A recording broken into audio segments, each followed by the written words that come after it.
우리 앞 옆사람과 인사를 나누겠습니다. 새해 하나님께서 주시는 복 많이 받으세요. 새해 복 많이 받으세요.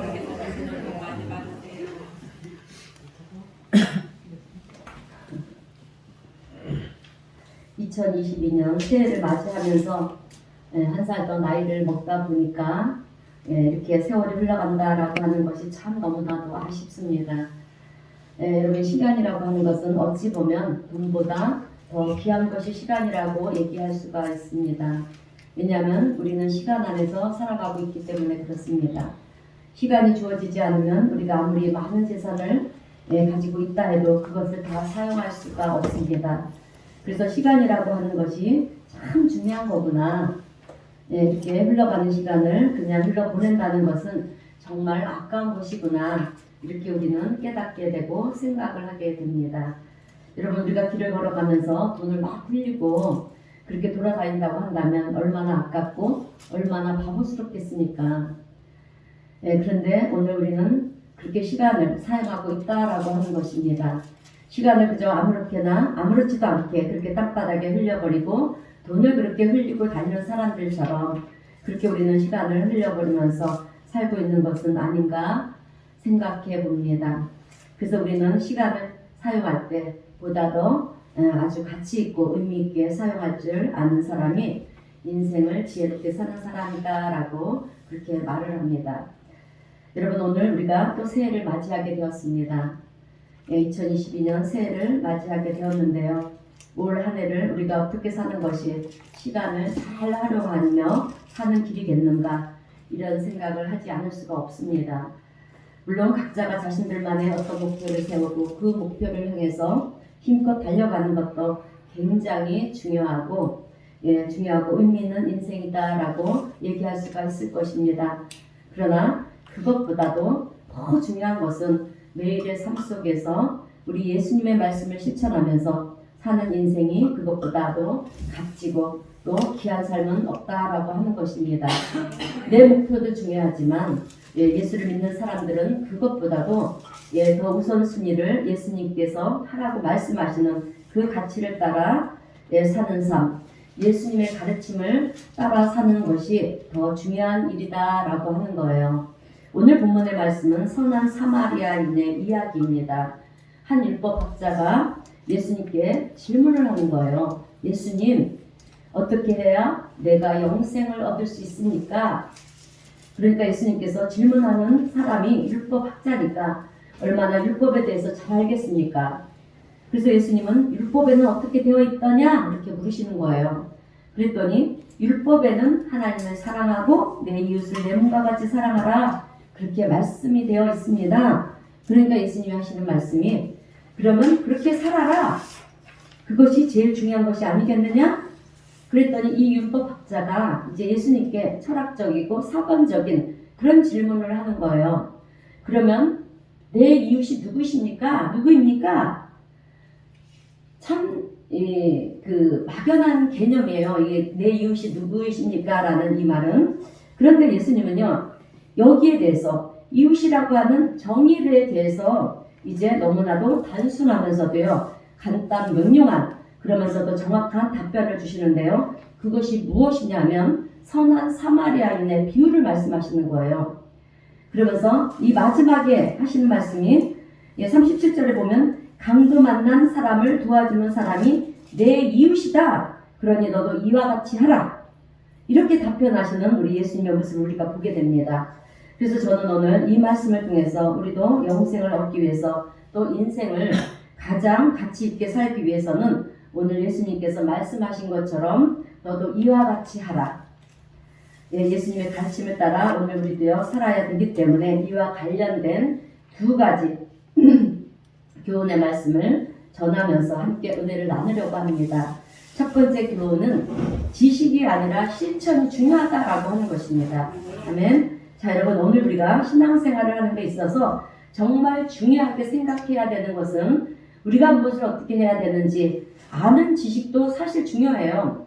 그런데 그 지식보다 더 중요한 것은 그 아는 지식을 우리의 삶 속에서 그대로 실천하는 것이 더 중요한 부분이라고 하는 거예요. 아는 차원에서 멈춘다라고 하면 우리의 신앙생활은요 반쪽짜리 신앙생활과 다르지 않다라고 하는 것입니다. 오늘 율법학자를 향한 예수님의 말씀은 너도 이와 같이 하라였어요. 그런데 율법학자니까 얼마나 많이 알겠습니까? 그러나 예수님은 너는 참 많이 아는구나. 많이 아니까 이제 됐다. 그 정도면 충분하다. 너는 이제 영생의 구원이 있는 사람이다. 구원을 받는 사람이다. 이렇게 얘기를 하지 않았다는 거예요. 아는 것만으로는 부족하다라고 하는 것입니다. 예수님은 선한 사마리아인의 얘기를 하시면서 너도 이와 같이 해야 된다. 아는 것에서 멈추지 말아야 된다. 아는 것을 행동으로 이어가지 않는다라고 한다면 열매를 맺을 수가 없다라고 하는 것입니다. 그래서 믿음에 대해서도 우리 야고보서 2장 26절에서 뭐라고 말씀합니까? 행함이 없는 믿음은 죽은 믿음이다라고 그렇게 야고보서에서도 말씀하고 있지 않습니까? 여러분 농부는요 농사를 어떻게 지어야지 잘 짓는지를 알고 있어요. 그래서 어떻게 해야 수확을 많이 거두는 것도 잘 알고 있습니다. 그런데 농사를 잘 짓는 이 지식을 가지고 있음에도 불구하고 여러분 씨를 뿌리지 않게 되면 어떻게 되겠습니까? 열매를 얻지 못하는 것과 마찬가지라는 거예요. 하나님의 말씀을 우리가 실천하지 않으면 열매를 거두지 못한다라고 하는 것입니다. 여러분 하나님의 나라는요 우리가 하나님 나라에 대해서 얘기를 많이 하지 않습니까? 그래서 하나님 나라를 이런 것이고 또 저런 것이고 그 나라를 사모해야 되고 또 그러기 위해서는 우리가 기도도 해야 되고 말씀도 들어야 되고 뭐도 해야 되고 여러 가지를 우리가 얘기를 합니다. 그런데 하나님 나라는요 지식으로 가는 나라가 아니에요. 실천으로 가는 나라라는 것을 오늘 우리는 분명히 알아야 될 줄로 믿습니다. 자, 단순히 믿습니다 라고 해서 여러분 가는 나라가 아니에요. 하나님 나라는 믿기만 해서 가는 나라가 아닙니다.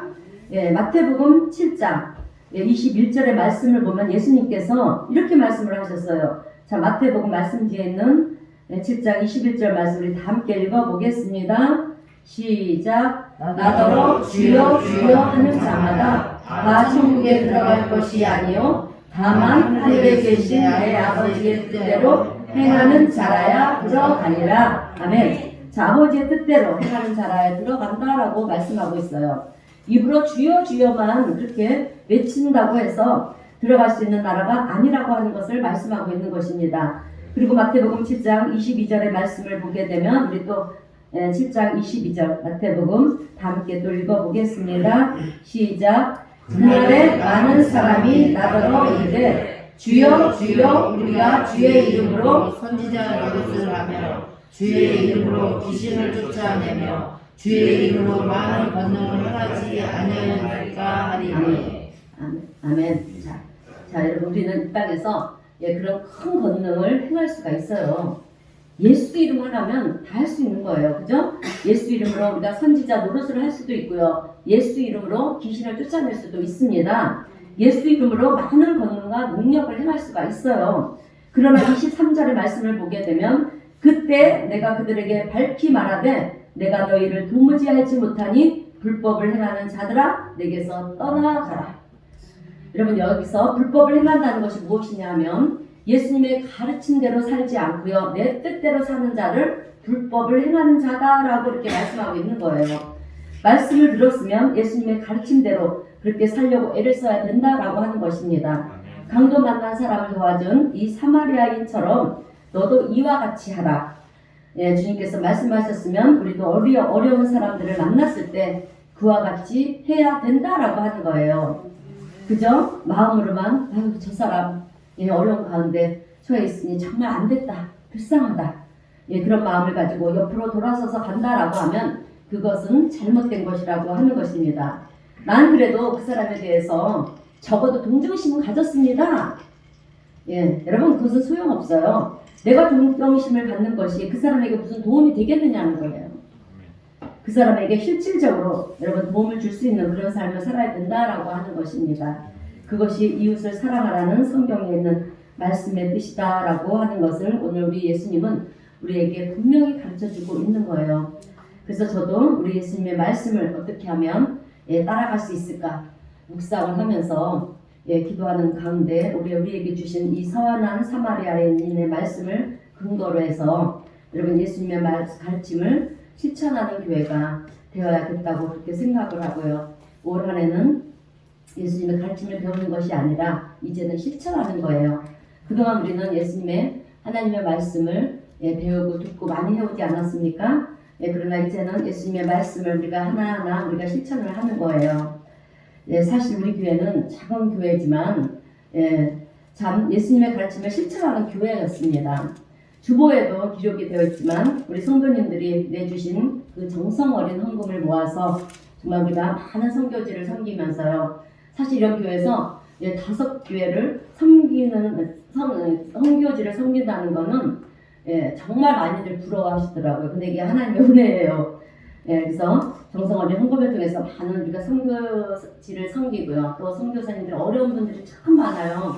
그래서 이번에도 성탄절 때 이런 성금으로 또 그 선교사님들 병원 치료비 이렇게 해서 흘러보냈는데 그렇게도 했고요. 또 우리나라뿐만이 아니라 세계 어려운 나라의 어린이들을 우리가 돕고 있지 않습니까? 또 구제에도 힘쓰고 있고요. 이렇게 우리 교회는 이웃사랑을 실천하며 왔어요.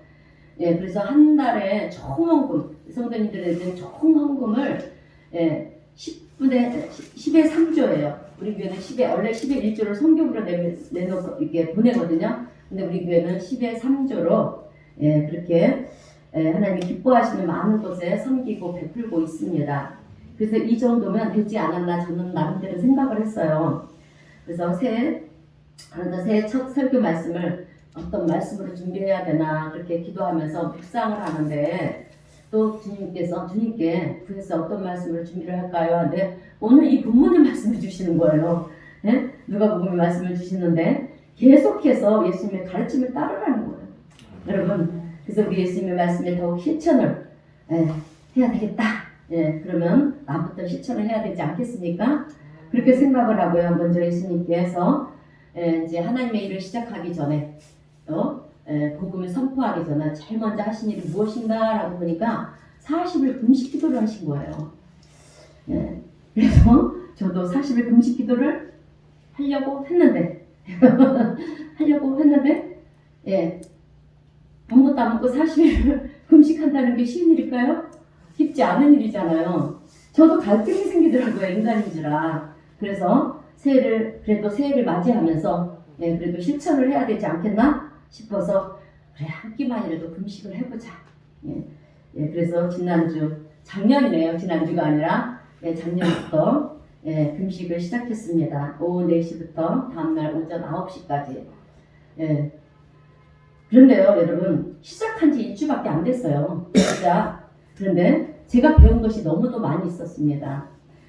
저녁이 되면 왜 그렇게 먹고 싶은 것이 많은지 금식을 해보신 분들은 다 아실 거예요. 평소에는 그런 욕심이 없는데 정말 먹는 욕심이 제가 없는데 그 함께 금식을 하니까 먹는 것에 너무나 갈망이 생기는 거예요. 그래서 밤이 되면 배가 너무도 고팠고 또 배가 고픈 것만으로 끝나면 괜찮은데 왜 이렇게 또 속이 쓰려요? 쓰립니다. 그러다 보니까 자꾸 여러분 제가 무엇을 하는지 알아요? 합리화를 시키는 거예요. 나 자신을 타협을 보는 거예요. 그래서 여러분 저는요 낮과 밤이 바뀐 생활을 해요. 우리 지금 여기 안 계시는데 우리 집사님 한 분이 큰 사업을 하신 누구라고 하면 말을 안 해도 아실 거예요. 그 집사님이 기도를 하러 오는데 새벽에 오고 낮에 오는 게 아니라 항상 12시 넘어서 오시는 거예요. 12시 넘어서 그리고 1시도 드시고 아주 개념이 없어요. 오시면서 기도하자고. 그래서 같이 막 여기서 새벽에 기도하고 그러다 보니까 그분으로 인해서 제가 패턴이 바뀌었어요. 그리고 새벽 예배를 드려야 되고 그러다 보니까 참 지금도 한 2시까지 그렇게 제가 2시쯤 돼서 이제 잠을 청하는데 또 밤에 조용할 때 말씀에 영감도 떠오르고 기도도 하고 하다 보니까 지금까지도 그게 이어져 왔어요. 그러다 보니까 이게 얼마나 배가 고프겠어요. 12시 땡만 치면 그래 하루가 지났으니까 먹어도 되는 것이 아니겠는가? 예, 이렇게 별 생각이 다 드는 거예요. 그런데 왜 그렇게 합리화를 하느냐 하면 여러분 먹고자 하는 갈망이 크기 때문에 그런 거지 않습니까? 그러다 보니까 제가 깨닫는 것이 무엇이냐면 어느 순간에 성령님께서 깨달음을 주시는데요. 네가 하나님의 말씀에 대해서 그렇게 갈망한 적이 있느냐? 여러분 이것을 깨닫게 하시는 거예요. 여러분 솔직히 우리는 하나님의 말씀에 대해서 읽어도 그만 안 읽어도 그만 그렇게 지낼 때가 얼마나 많이 있습니까? 그죠? 예, 그런데 하루라도 안 읽으면 다 읽고 싶고 또 읽고 싶고 틈만 나면 읽고 싶은 그런 갈망이 우리에게 있었느냐라고 하는 것입니다. 마치 우리의 삶을 보면 하나님의 나라를 유업으로 얻기를 위해서 사는 자가 아니라 이 세상의 유업을 얻기 위해서 사는 자들처럼 그렇게 이 세상을 향한 갈망이 크다라고 하는 것입니다. 금식을 해보니까 내 모습이 내 실체가 보이는 거예요. 예, 그러기 전에는 내가 정말 대단한 신앙인처럼 생각을 했고 또 나 정도만 됐지 않았을까 또 이 정도면 충분하다 그렇게 생각을 하면서 지냈는데 그저 한 끼만 금식한 건데도 그 가운데 내 실체가 보였어요. 그리고 하루하루 시간이 지나면서 사소한 것들이 얼마나 감사한지 모릅니다. 여러분 우리는 금식하면 그냥 밥을 굶는다 이렇게 생각을 해요. 그죠? 근데 여러분 우리가요 예수님의 가르침대로 나도 실천해보자. 예수님께서 40일 동안 금식을 하셨는데 온전히는 못해도 저녁만이라도 해보자. 아침만이라도 해보자. 그러고 하다 보면 여러분 단순히 하루 한 끼를 안 먹는 것에 대해서 끝나는 것이 아니라 여러분 참 신기한 것이 있어요. 그것이 무엇이냐면 우리의 영안이 열리는 거예요. 여러분. 아멘. 그런데 이것은 지식으로 배운 사람들은 알 수가 없어요. 해보는 사람만이 알 수가 있는 거예요. 실천을 하게 될 때 여러분 알게 된다라고 하는 것입니다. 그래서 실천을 하다 보니까 여러분 예수님의 사랑과 마음이 어떠한 마음이었는지 느끼기 시작을 하더라고요. 그래서 예수님을 안다는 것이 감사하고요. 또 먹을 수 있다는 것이 감사하고 이렇게 걸어 다닐 수 있다는 것이 감사하고 모든 것이 다 감사합니다. 그러면서 나도 모르게요. 내 삶이 조금씩 경건해지는 거예요. 여러분 경건해지면서 세상을 향했던 마음이 이제 하나님께로 돌아서게 되는 그런 것들을 경험하게 되는 것입니다. 여러분 예수님의 이 행하심과 가르침을 우리가요 하나하나 따라서 하려고 하다 보면 우리가 놓치고 간 그런 섬세한 부분들을 이제 보이기가 시작을 해요, 여러분. 그래서 그리고 우리가 예수님의 마음이 어떤 마음이었는지 예수님을 조금씩 더 알아가는 그런 과정 속에 서게 되는 것을 우리가 보게 됩니다. 그래서 저는 올 한 해 우리 성도님들과 함께 예수님의 가르침을 따르자. 지금까지 그 가르침대로 해왔지만 더 적극적으로 해보자. 실천하자입니다. 자, 올 한 해 어떻게 하면 내가 작년보다 더 잘 살 수 있을까? 어떻게 하면 작년보다 수익을 더 늘릴 수가 있을까? 어떻게 하면 내가 남보다 더 앞장설 수 있을까? 여러분 물론 중요해요. 중요하지만 그러나 더 중요한 것은 올 한 해를 어떻게 하면 예수님의 가르침을 조금 더 실천하며 살아갈 수 있을까? 여기에 우리가 초점을 맞추고요. 예수님의 가르침을 실천하기 위해서 힘쓰고 애쓰는 우리 성도님들이 되시길 주님의 이름으로 축원드립니다. 두 번째로 우리에게 말씀을 통해서 주시는 교훈은요. 실천에는 수고와 희생이 따른다라고 하는 것입니다. 여러분 사실 실천하는 것은 어려운 일이에요. 쉬운 것 같아도 참 어렵습니다. 왜 그러냐면 거기에는 희생과 수고가 따르기 때문에 그렇습니다. 오늘 본문에서도 예수님의 비유를 보면은요, 한 사람이 이제 예루살렘에서 여리고로 내려가다가 강도를 만나서 어떻게 됩니까? 가진 것을 다 빼앗기고요. 그리고 또 매를 맞아서 피를 흘리면서 쓰러져 있는 것입니다. 그런데 그때 마침 한 제사장이 그 길로 지나가는데 이 제사장이 그것을 보고 어떻게 했다고 합니까? 피하여 지나갔다라고 우리 예수님께서 표현을 하고 있어요. 그 다음에 레위인도 지나가게 되었는데 레위인은 그를 보고 또 피하여 지나갔다라고 되어 있습니다.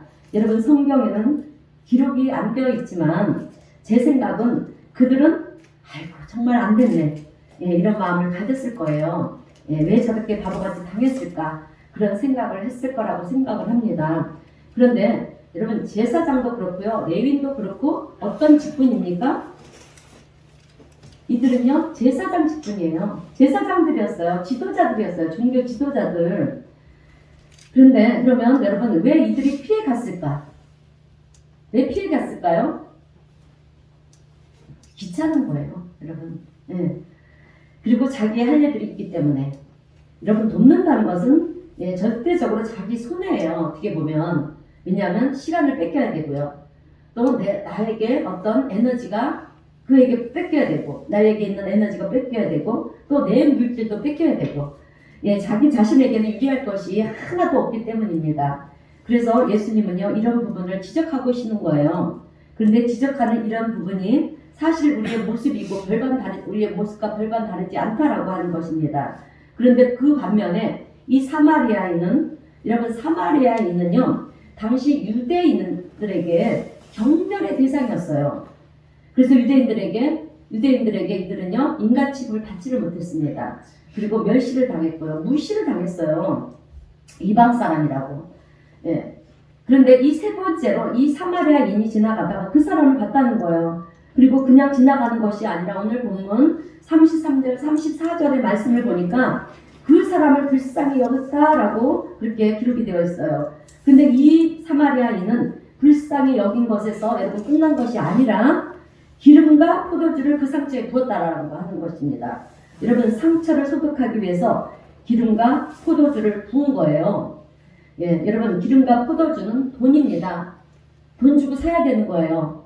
예, 그것을 부었다는 거예요. 기름과 포도주를 부어서 소독을 해주고요. 그 다음에 싸매워 주기도 하고요. 자기가 타고 가던 그 나귀에다가 태우고 자기가 타고 가야 되는데 그 나귀에 태우고 그러나 상처난 사람을 태우고요. 그 주막으로 데리고 가서 돌봐 주었다라고 하는 것입니다. 그리고 주막 주인에게 이 사람을 잘 좀 돌봐 달라고 하면서 데나리온 2개를 주었는데요. 여러분 데나리온 2개는 이틀 품삯이에요. 예, 노동자의 이틀 품삯입니다.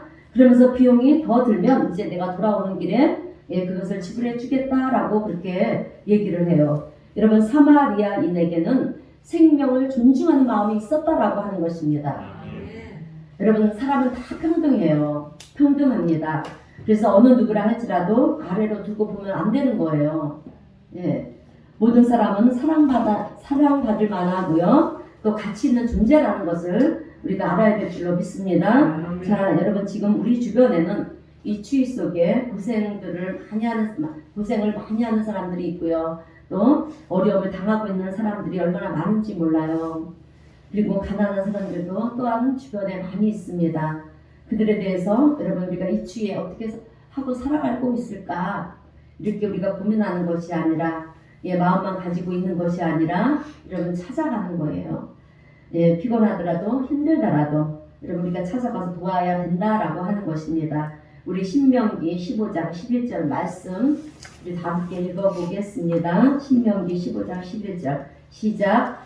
땅에는 언제든지 가난한 자가 그치지 아니하겠으며 내가 내게 명령하여 이르노니 너는 반드시 내 땅 안에 내 형제 중 불안한 자가 불필요한 자에게 내 손을 펼치니라.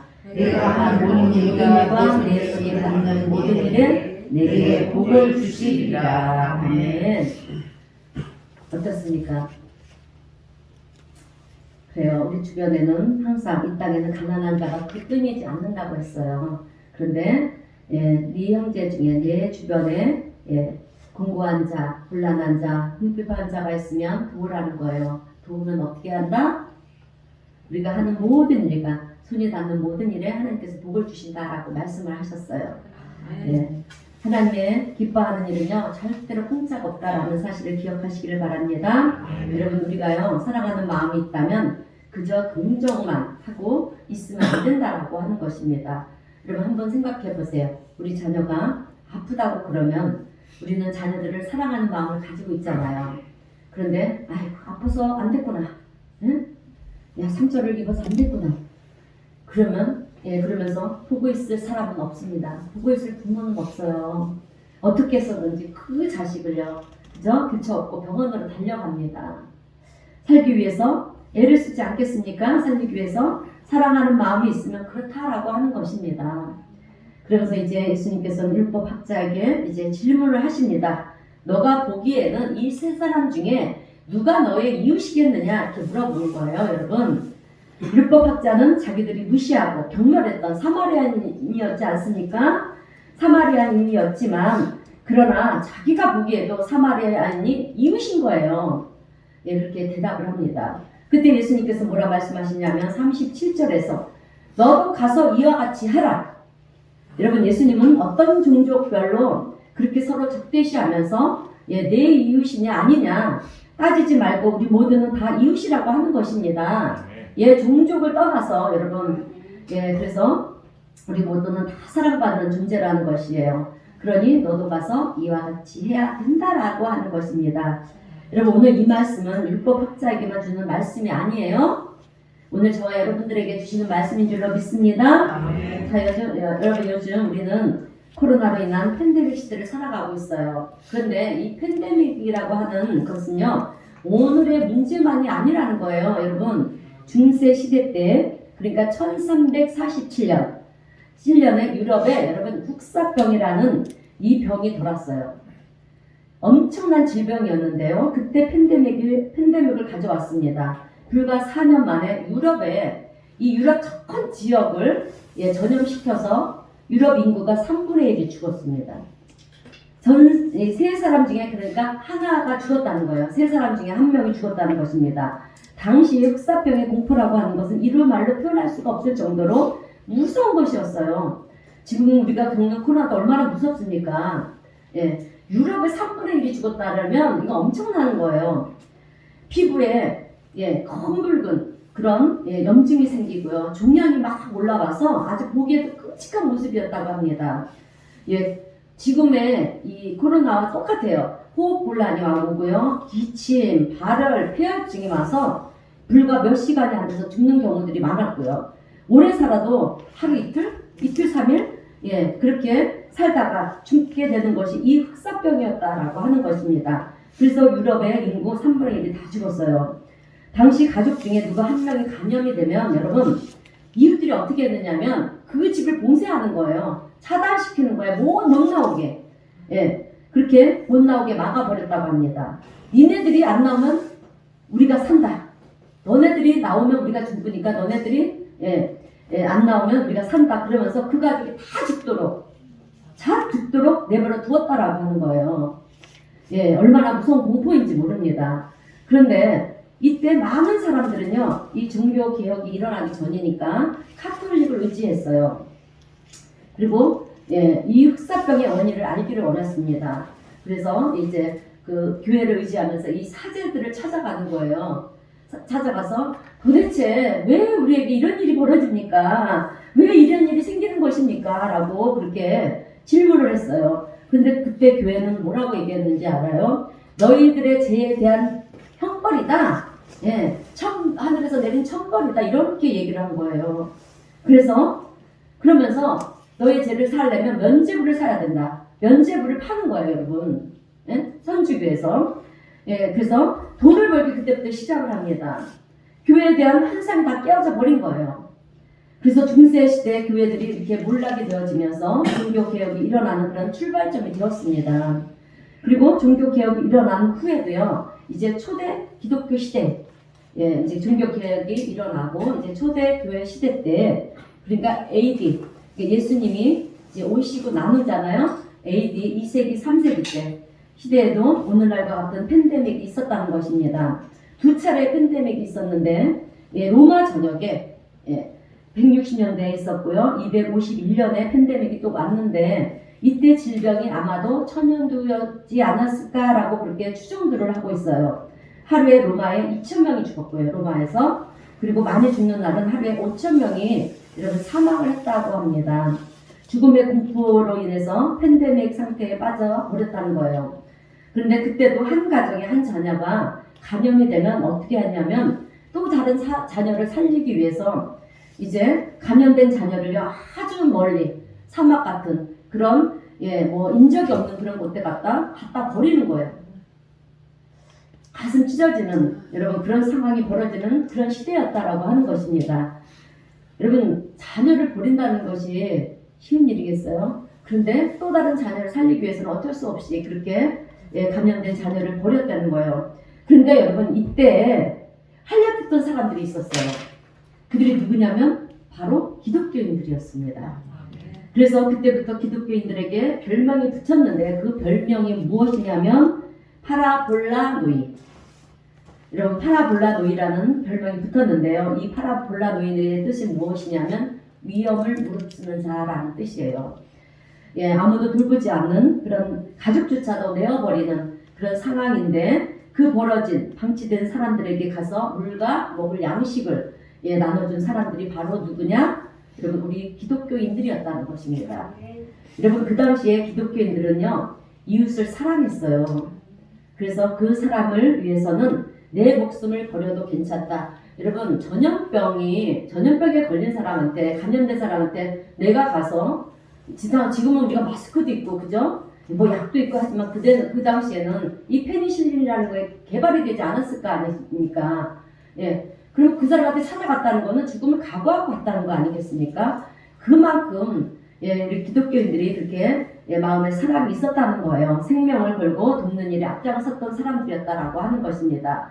그래서 통계적으로 보면 여러분 우리 그리스도인들이 있는 곳에 사망률이 여러분 내려가는 것을 볼 수가 있다라고 하는 거예요. 당시 로마 교회가 했던 역할이었다라고 하는 것입니다. 여러분 당시 로마 교회는요 가진 것이 없었고요, 핍박받는 상황이었어요. 그러나 그런 상황 속에서 벌어지고 방치된 사람들을요 죽어가는 사람들을 불쌍히 여기고 긍휼히 여기면서 먹을 음식과 물을 가져다 줬다라고 하는 것입니다.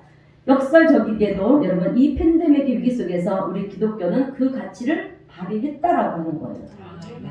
자 그런 점에서 보면 오늘 이 팬데믹 시대에 이때야말로 여러분 교회의 역할을 다할 수 있는 참 우리에게 하나님께서 허락하신 기회가 아닌가 저는 이런 생각을 한번 해보게 되었습니다. 여러분 그런데요 정말 역설적인 것은 여러분 우리 예수님이 누구십니까? 로마의 정치인들의 관점에서 보게 되면 여러분 우리 예수님은 죄인이었어요. 로마의 반역자입니다. 그래서 로마의 형벌은 십자가에서 죽였어요. 우리 예수님을. 그죠? 형을 받았지 않습니까? 로마의 정치범들을 처형했던 틀이 십자가형 틀이었어요. 여러분 그래서 우리 예수님의 존재는요 로마의 입장에서 볼 때는 죄인입니다. 반역자예요. 그래서 예수님으로 인해 그래서 예수님으로 인해서 교회는 계속적으로 핍박을 받고 있는 그런 시대였어요. 그래서 핍박이 이어지고 있던 그런 시대였는데 오늘날과 같은 이런 팬데믹을 겪으면서 우리 기독교인들이 사랑을 실천을 했다라고 하는 거예요. 예수님의 가르침을 실천했다라는 것입니다. 그랬더니 어떻게 되었는지 아십니까? 어떤 일이 벌어졌는지 아십니까? 자신들의 반역자라고 그렇게 생각하고 십자가에서 죽인 그 예수님을 당신들의 신으로 모시는 거예요. 그래서 여러분 로마의 국교가 되었어요. 기독교가. 아멘? 할렐루야? 아멘. 그렇습니다. 기독교를 인정했어요. 예수님을 인정했다는 거죠. 예수님을 하나님의 아들이라고 그렇게 인정을 했다라고 하는 것입니다. 로마에서는 기독교인들을 박해하고 있는 그런 상황이었지만 우리 그리스도인들이 이렇게 팬데믹을 만나서 예수님의 가르침을 실천한 그 모습을 보면서 그들이 기독교를 인정할 수밖에 없었다는 거예요. 그런 상황으로 바뀌게 되었다라고 하는 것입니다. 여러분 오늘 우리도 동일한 팬데믹의 시기를 지금 보내고 있어요. 이럴 때 교회는 무엇을 해야 될 것인가? 금년을 기점으로 해서 우리가 예수님의 가르침을 따라 더 어려움 가운데 있는 우리의 이웃을 돌아보고요. 또 사랑을 실천하고 또 낙심한 자를 위로하고 격려하면서 우리 주변에 소외된 자들을 찾아가서 그들 또한 격려해주면서 또 도움도 주고요. 세상에 희망이 되는 그런 삶을 살아갈 수 있는 우리 기독교인들이 되어야 할 줄로 믿습니다. 자 이제 설교를 마무리하겠습니다. 여러분 오늘은 2022년 문을 여는 첫 주일입니다.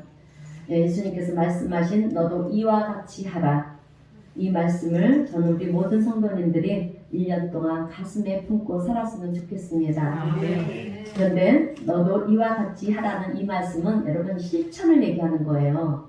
아멘? 아멘. 자, 우리가 실천을 할 때 여러분 주는 가치가 있습니다.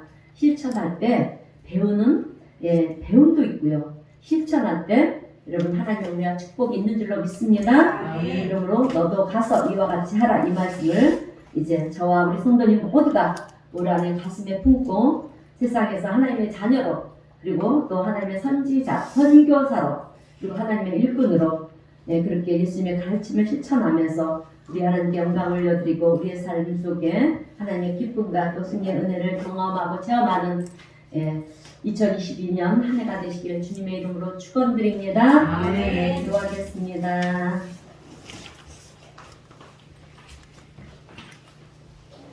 하나님 아버지 감사합니다. 2022년 새해를 시작하는 첫 주일에 누가복음의 귀한 말씀을 통해서 너도 가서 이와 같이 하라. 예수님의 가르침을 따라 실천하는 삶을 살아가라고 은혜를 베풀어 주셔서 감사합니다. 사랑의 주님, 강도 만난 이웃을 보고 제사장도 레위인도 피해갔지만 이방 사람 사마리아인만이 진정한 이웃으로 긍휼과 자비를 베푼 것처럼 주님 오늘 저희들도 사마리아인처럼 진정한 이웃이 되어 하나님을 사랑하고 이웃을 사랑하는 진실한 성도들이 되게 하시고 올 한 해도 우리들의 삶 속에 오직 우리 하나님께만 영광이 되며 또 기쁨을 드리는 선한 청지기의 삶을 살아서 우리 하나님께로부터 놀라운 은혜와 축복을 받는 복된 성도들이 다 되게 하여 주시옵소서. 성령의 인도하심을 믿고 예수님의 이름으로 기도하옵나이다. 아멘.